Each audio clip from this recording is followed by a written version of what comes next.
Lots of people have strong opinions about the cultiness of Alcoholics Anonymous. Alcoholics Anonymous is a cult.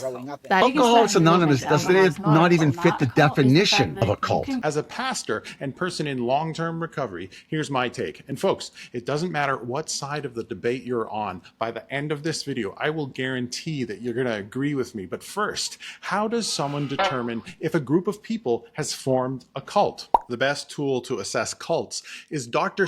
Hassan's BITE model. He's a former cult member and psychologist that created a system using the acronym BITE, which stands for behavior control, information control, thought control, and emotional control.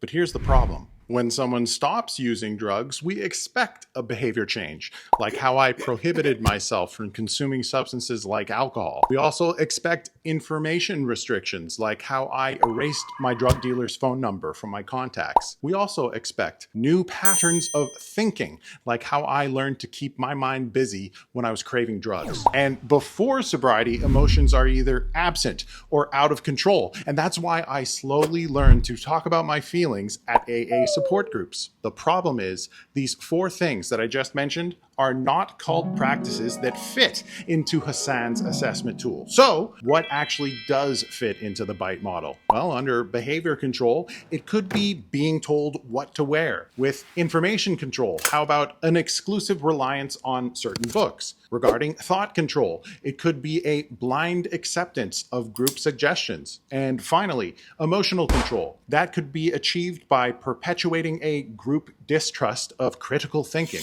Now, here's where it gets tricky. All 2 million members of AA worldwide do not do the four things that I just listed, but some do. Over the 15 years I've been sober, I can confirm that there are numerous informal splinter groups or sects within AA in which AA members are told what to wear to meetings, which pages of the big book to read daily.